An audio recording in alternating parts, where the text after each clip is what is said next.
to the Christian church. For those of you heading in, and there's many of you not, you need to make your voices heard. Not there in that building that the true Christ did not create or ever mean you to be in. You need to take those voices that stay silent. 90% of y'all stay silent.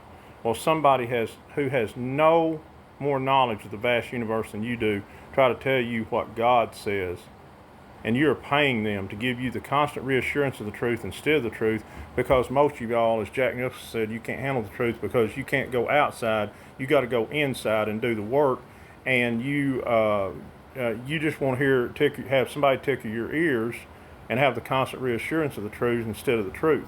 Think how much sense that makes. Most of y'all, not all, but paying you preachers enough to not have to work, or even if they do, to make a nice living, live in a nice house.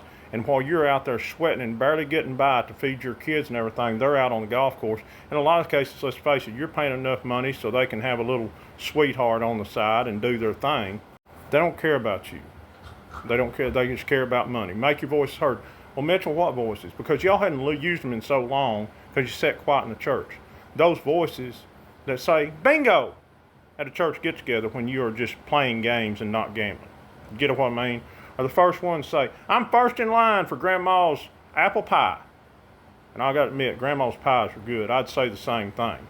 Are those little voices you talk about on Facebook or behind the back of people like Paul Gray, like Freedom, like Gary Case in Poto, Oklahoma, like me and like others who are struggling to get the word out and help people while you sit there and wait for something outside yourself to save you? Well, we're have to talk people out of hurting themselves and everything else when that's your job, guys. It is. Start making your voices heard. By the way, follow Paul Gray at realrampage.com, or no, .83. Later.